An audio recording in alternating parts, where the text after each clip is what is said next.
Evening all, I'm here back again with another, well hopefully another video.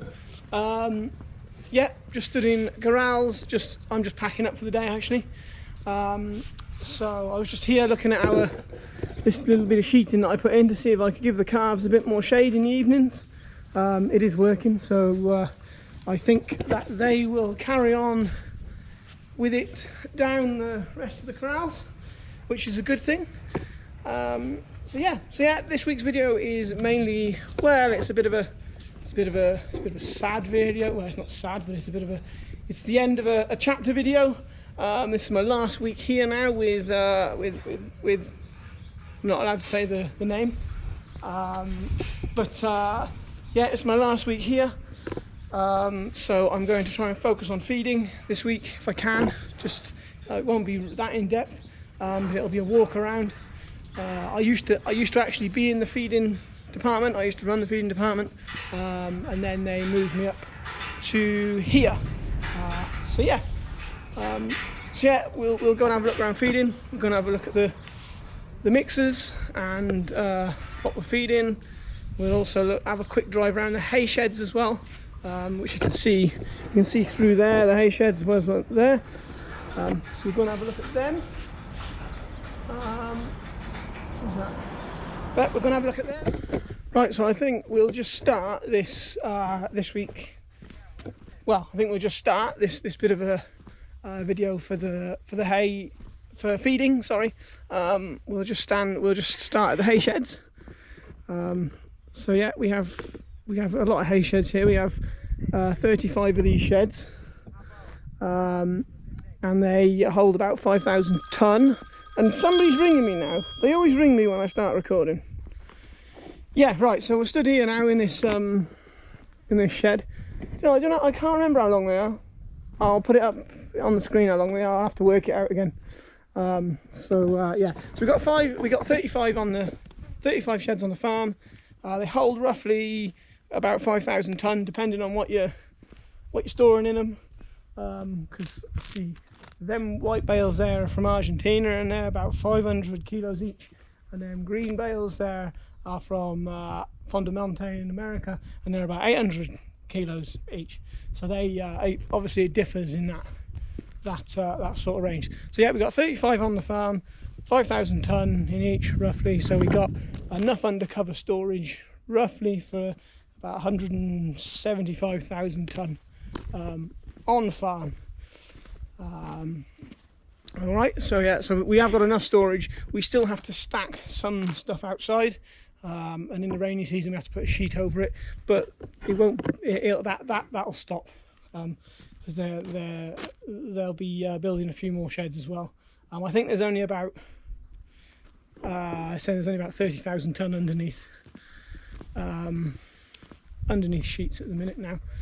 So yeah, so everything, our main forage in the diet is alfalfa hay. It's, as of next year, it'll all be 100% imported. We do still have some local here, but most of it is now imported. Well, all of it is now imported.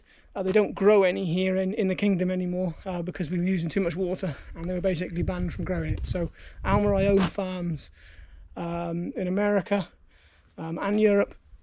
There's one in Romania that they use to grow alfalfa so they can feed the dairy herds. So yeah, so it just comes. I ain't got my knife on me now. I don't know if I can. Okay, but it's all hay. It's not. There's no silage. It's all hay. It just comes like that. We grade it. We grade it by ADF.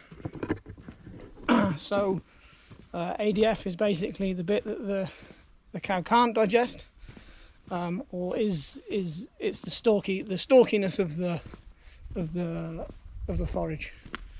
So we kind of grade it by that. This is straw here. We have straw. This is Spanish straw.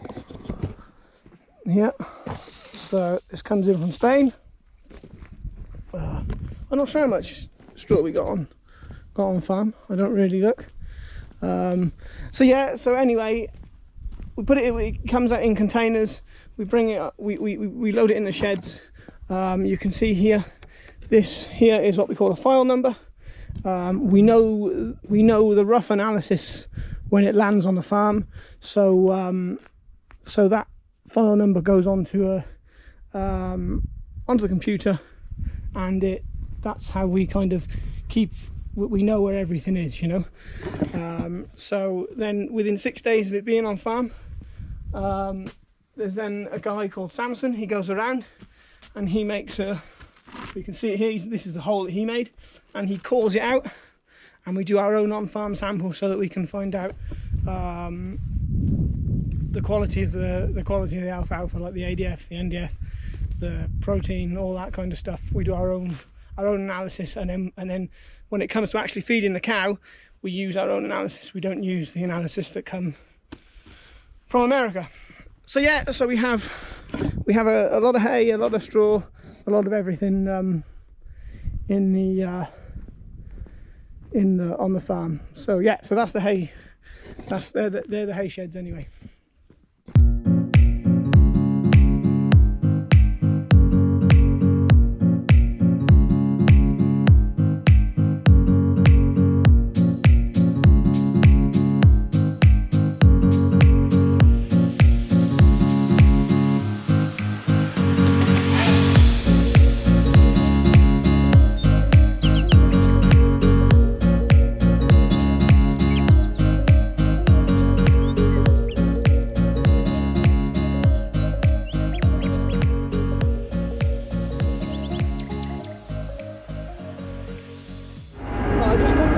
The mixers. I don't know how well you're going to be able to hear me here because it's quite loud.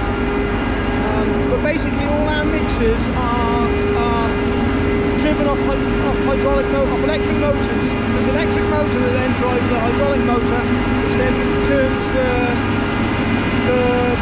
mixers up there. So for every mixer, there's one motor. There's 12 mixers.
We add water to it. So that's what he's doing. Because we now use so much of it in a day, he has to use one stationary mixer and one mobile mixer. So it's 4 litres to 1 kilo of 4 litres of water to 1 kilo of sugar beet pellets, and then it's left then to stir for 40 minutes.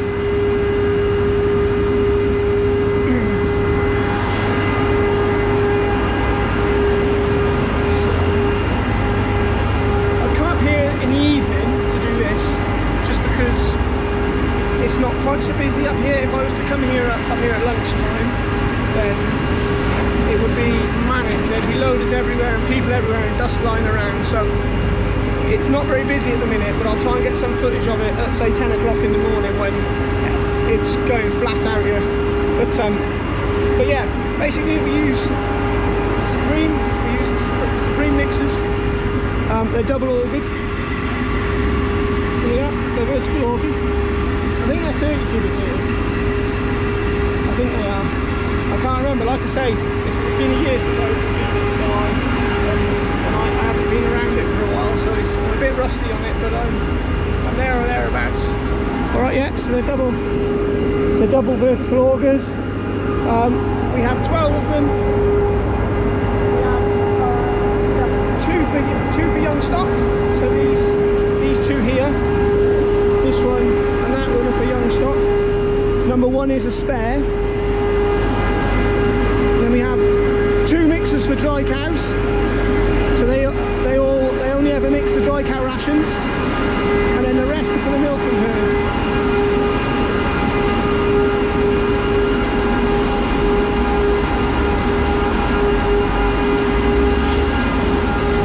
At the minute is what's that? Oh, that's just normal dry cow. There's no steamer in there. That's just dry cow ration, that is, mixing.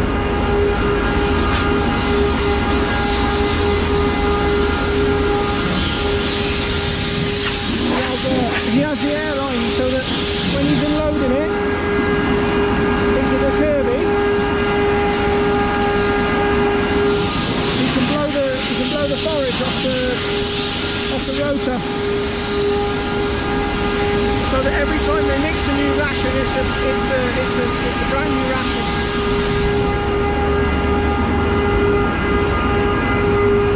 So we go down here now. These boys are mixing the milking rations down here. So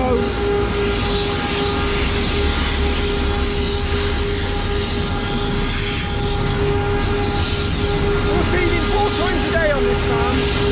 So we feed at 4 in the morning, 10 in the morning, 4 in the afternoon, and 10 at night. So at the minute there's only 2 loaders working, but you come up here at 10 o'clock and there'll be 3 loaders, because they're not having to feed quite so much the last feeding. I think they only feed something like 15% of the total day's ration.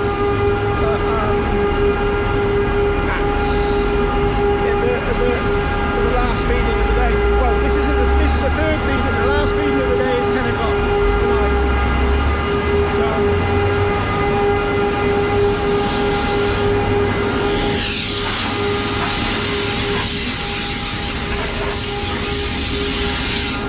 it's pretty simple. The way the bunkers are, where's he going? The way the bunkers are set up is this side is pre-mixed and young stock, and that side is milking cow. Now these bunkers, they're only 24-hour bunkers, so anything that goes into these bunkers is only in there for 24 hours. It's for the following day and that day. So if we just make our way, we'll start with young stock. I'm not going to go into it in great detail.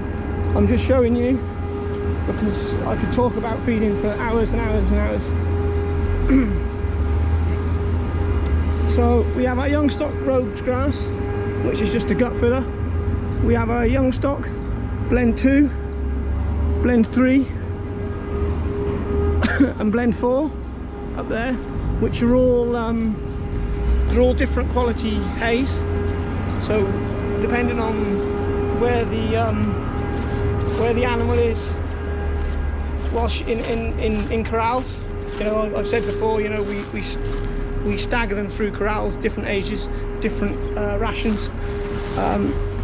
So they're used to make up their rations. This here is soya hulls. It's just it's a byproduct, because we make our own soya pass. There's a plant down the road in the maize plant, makes their own soya pass. So this is the byproduct off the soybean hulls, off the soybean meal. It's just a fibre. It's an absolute pig to feed, but it's cheap. So this is some maize silage that they're using.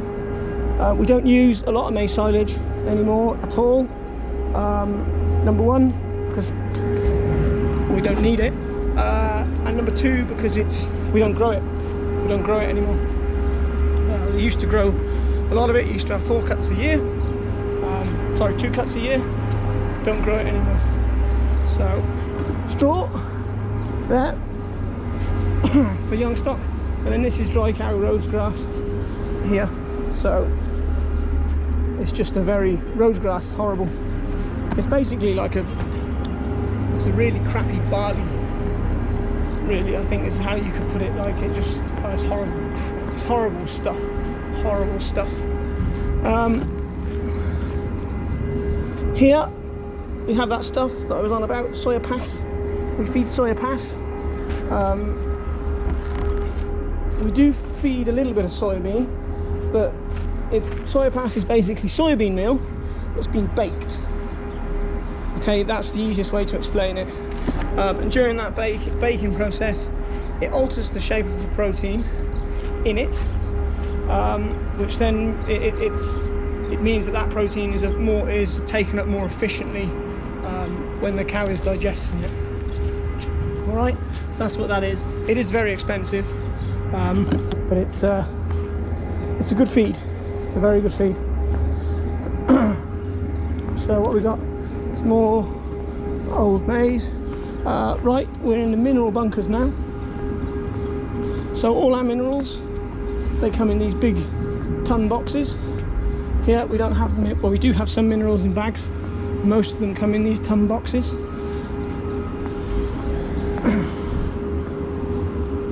And then every day there's a guy going flat, well, there's 3 guys actually, going flat out doing our premixes for us. We'll get to our premixes in a minute. So this stand here pulls out, and they stack them bins on top, and then they pull underneath with the bucket and they weigh out however much they need, and then they make the premix. Like I say, I'll go into the premix a bit more in a minute. And also we have a stand up there for all our fats and things that also need to go into the milking cow rations. Alright, so there's no lifting of bags, it's all into buckets. The bucket comes under here, the bags are on top, and then the mineral, it's just the concentrate comes through that grid into the bucket. There's no buckets, no lifting of bags. So right, so that's basically quickly young stock. Like I say, this is just me going around it quickly. I could spend hours talking about feeding and what each thing does, but that'd be a bit of a long video, and maybe even a little bit boring as well for some people. So right, so now we're going across here. These are our stores. All right, these stores here, there are 16 of them, and if you were to put they hold 8,000 ton of sugar beet pellets. So, you know, they're big old stores. I don't really know what's in them because I'm not here. So let's see if we can get inside one and just see. They're all got they've all got fans on them. It's all underfloor. So here's one. I don't know what the lighting is like in here. But yeah, here's one. Yeah. They're big old stalls. So we've actually taken, I remember this now, we've actually taken the underfloor out of this because we now have to have the soya pass in bulk, whereas before it used to come in bags, and just having to come in here every day and drive over the ducts, it was wrecking the floors. So we blocked, it was one of the last jobs that I did in feeding. I blocked a load of the ducts up so that we could get in and out of here, and also it made it a bit more vermin proof as well. I also, before I left, put that lip up there in the centre of the store. Used to be an open lip. Well, it wasn't open, but it had like a chimney on it. But it used to be horrible. The rain used to get in here, and the tin was rusted, and the birds used to get in here, and it was disgusting. So that was something else that was done. It's one of my last things that I did, really, in feeding structurally. So yes, there's 16 of them. So there's a fair few. Yeah, there's a fair bit of storage on farm. So right, now we're coming down to the milking cows and the steamer cows. So I'll start with these here. We have 4 hay mixes. And basically these hay mixes are, and let me get this right now, they are for fresh cows, fresh heifers, and then the first ration that the cows go on to after their fresh ration. So that would be the high cow 27 and the, if I can remember rightly, high heifer 22. So high heifers are, when they first come off their fresh ration, are on a ration that is 22 kilos of dry matter, and the milking cows are on 27 kilos of dry matter. So hence why we call them high cow 27 and high heifer 22. So all these are mixes. So we have different blends of hay, different qualities. For these 2 vital rations, we mix them in the Supremes, and then we put them here just so that we're not over mixing them. And yes, there is a bag of crap there which I shall carry away, which is a little bit embarrassing, but anyway, we go on to a farm and show me a farm that hasn't got any rubbish running around. So yeah, so we do what we call, we basically pre-mix these hays, just so we can get the chop lengths right, and so that we can get them integrated a lot better. Alright, so them hays over there are basically hays. The bales have been brought in, they've been cut, they've been stockpiled there, and then for any rations after the first 2 in the lactation, they just go there, they pick them up, they put them in the Supremes, but these are pre-mixed. Alright, so right, then going back to what I said over there about the pre-mixes, we pre-mix all our concentrates and all our minerals. Alright, there's a guy doing it all day long. We use about 350 tonne of premix a day. So in our premix we've got our minerals and trace elements. We've got this here, which is a cottonseed, which is, well, it's just cottonseed. It's very fluffy. It's used as more of a carrier, but it is a bit of a protein source as well. I think it's about 10%. I think it's about 10% protein. I think. I'll go on that. So yeah, so we use a lot of cottonseed. There's soya pass there. We've been there. We've done that. We've seen that. So they put soya pass in there. Excuse me. This here is the sugar beet pellets. This is what it comes in like before we add water to it. Here.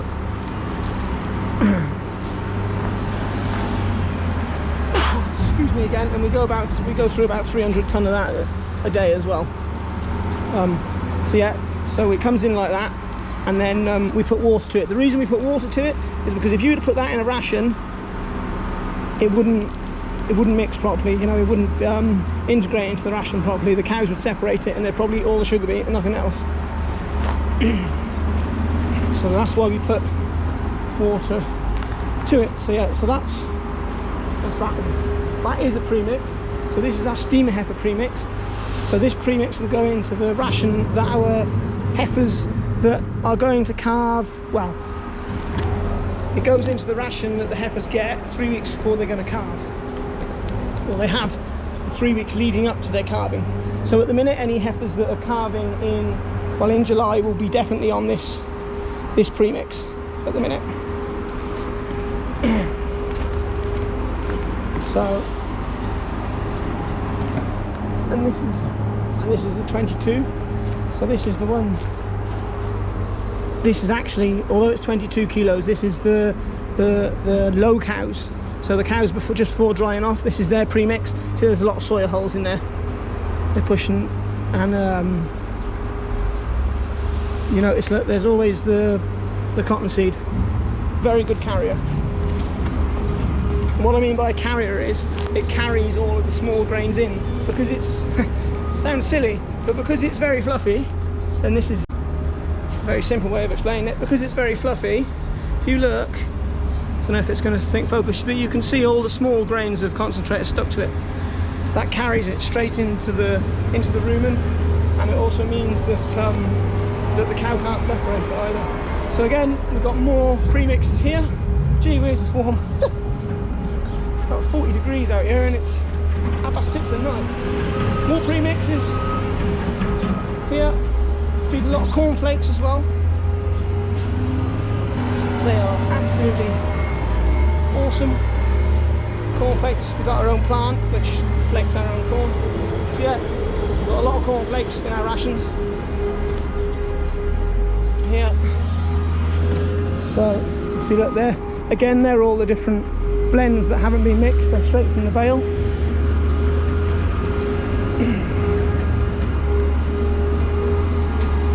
And over here, this is the sugar beet pulp. So this is it once it's been had the water added to it. We have an AM and a P. We have an AM, PM, day shift, night shift bunker. So one is always cleaned out and fed before the other is started. We don't have dead ends in our bunkers, because if you have dead ends, and without a doubt you'll have lazy employees or lazy staff, you know, that's a given. At some point, somewhere in the system, there'll be somebody that lets the rest of the team down. If you have a dead end, it'll never get cleaned out. End of story. So we knock the walls out the end, basically. Same with our maize here. We have a night shift and a day shift. We don't use maize the same way as you would at home. We use it as a protein balancer in the diet. That sugar beet pulp over there is our main rocket fuel, and also the alfalfa, because we're getting, you know, we're getting 23% alfalfa protein, 23% proteins out of alfalfa coming in now as well. So that's where the main part of the protein and the energy in the diet is coming from, is them two there. We just use that as a balancer. I think we've only got about 300 tonne of this left in stock. So yeah, because again, we had to stop growing the maize because we were using too much water. So somebody else is ringing me. All of our straw we chop. So we have a big straw chopper for doing that. We're about to start chopping, so I'm going to do this quick and then go, because it's going to be one big old dust cloud.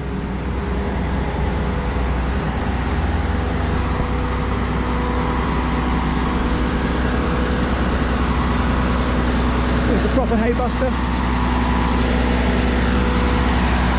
It's got a cat engine on it. It's about 500 horsepower, that cat engine is.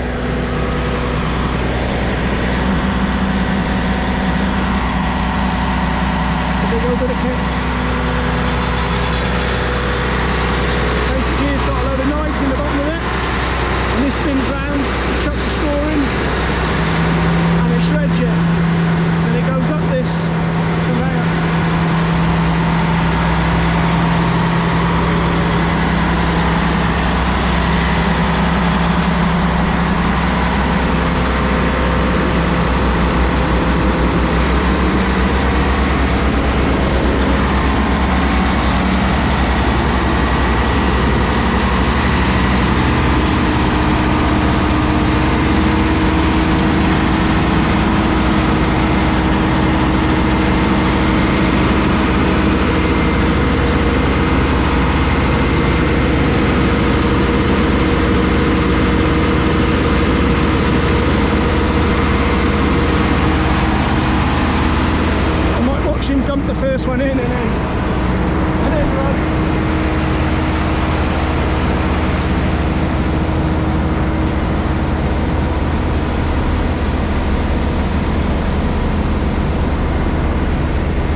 that's it.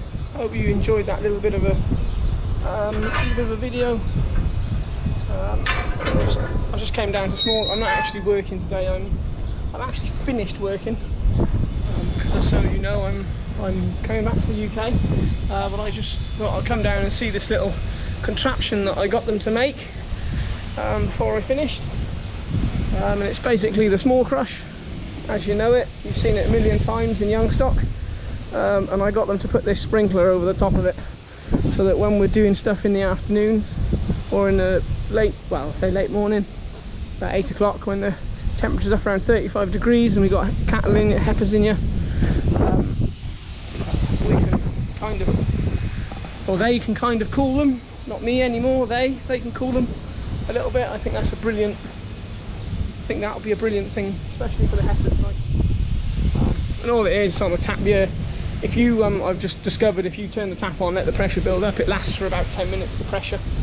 So, and they just carry on without the pump pushing the water. So, you know, every 20 minutes, it's just turn the tap on, prime itself, and it'll run on its own then for a bit. But anyway, yeah. So that's it. That's it. It's the last time. It's the last bit. So yeah. So I fly tomorrow, start the journey back to the UK.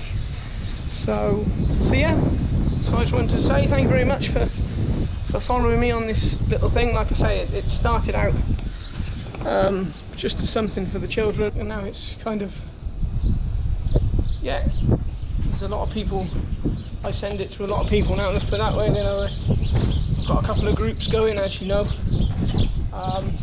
So yeah, I've enjoyed it. I've enjoyed doing it. I've enjoyed Saudi. I've enjoyed, you know, making a few videos of something that I can look back at in years to come. So yeah, I'm not quite sure what I'm doing next. Before anyone asks that question, I am coming back. I am coming back and working in a harvest position for a few months. And it's really an open book from there, you know, job wise, and what I'm going to be at. So as for the YouTube thing, I don't know, haven't got a clue how that's going to pan out or what's going to happen, whether it'll carry on or whether it won't. We'll see. Obviously it all depends where I am and what I'm doing. So yeah, but anyway, right, thanks guys. Thank you, Saudi. Had an amazing experience out here. I've seen things and dealt with things that you won't deal with anywhere else in the world. Like, so, you know, I've handled cattle that no farm at home, you know, numbers of cattle that no farm at home has. I've handled money and written budgets, and for, you know, to have the same amounts in a week that one of the larger farms at home would turn over in a year. Like, so it's been a crazy experience. Seen some crazy things, had some highs and had some lows, and you know, but hey, it's been amazing. But anyway, right, we shall catch up with you all soon. Please stay safe, and from me and from Saudi, bye bye.